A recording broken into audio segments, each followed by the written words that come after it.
Assalamualaikum warahmatullahi wabarakatuh. Perkenalkan, nama saya Nur Amalia Divana dengan NIM B301240069. Baik, di sini saya akan membacakan hasil resume saya dari buku Sapiens karya Yuval Noah Harari. Adalah salah satu buku non-fiksi yang paling banyak dibaca dan diperbincangkan dalam beberapa tahun terakhir. Harari menantang cara pandang kita terhadap sejarah, evolusi, dan bahkan masa depan umat manusia. Salah satu bab yang paling menarik adalah bab 2, Revolusi Agrikultur.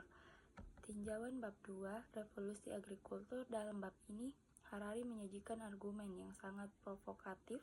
Revolusi agrikultur yang selama ini dianggap sebagai lompatan besar bagi peradaban manusia, sebenarnya adalah sebuah kecurangan terbesar dalam sejarah.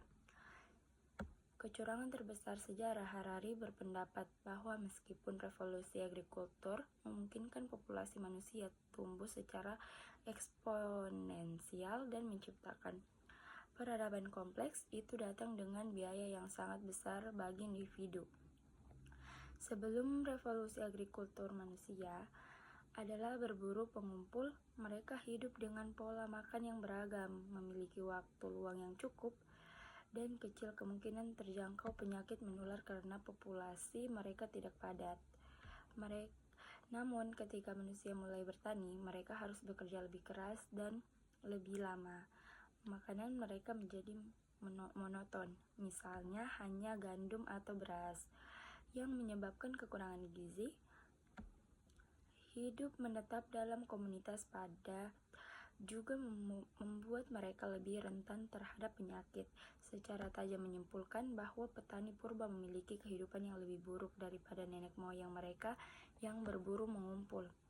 Mereka menjadi budak tanaman yang mereka tanam. Membangun piramida.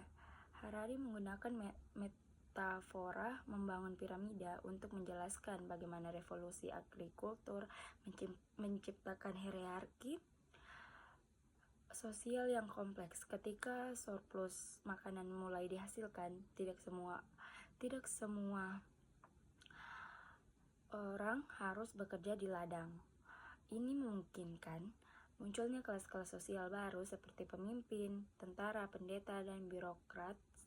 Surplus ini tidak didistribusikan secara merata. Sebaiknya, sebagian kecil elit menggunakan surplus tersebut untuk membiayai proyek-proyek besar seperti pembangunan piramida atau untuk menopang gaya hidup mewah mereka.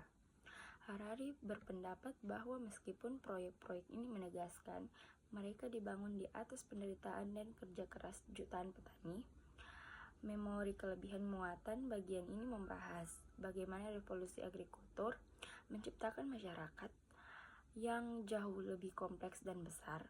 Masyarakat pemburu mengumpulkan hanya perlu menyimpan sedikit informasi tentang binatang, tanaman, atau orang dalam kelompok mereka. Namun, masyarakat pertanian yang besar membutuhkan cara untuk mengelola informasi yang sangat banyak, seperti catatan pajak. Otak manusia tidak diciptakan untuk menyimpan informasi sebanyak itu. Menciptakan sistem penulisan dan angka untuk menyimpan dan mengelola memori kelebihan muatan. Ini adalah langkah krusial dalam evolusi, sistem, hukum, dan pengetahuan ilmiah modern. Secara keseluruhan, Harari menyajikan pandangan yang sangat unik dan provokatif terhadap salah satu momen paling penting dalam sejarah manusia. Ia berhasil membuat pembaca mempertanyakan asumsi dasar tentang kemajuan dan menantang narasi untuk bahwa revolusi agrikultur adalah suatu hal yang sepenuhnya positif. Bab ini tidak hanya memberikan informasi sejarah, tetapi juga menstimulasi pemikiran kritis tentang apa artinya maju bagi peradaban dan individu.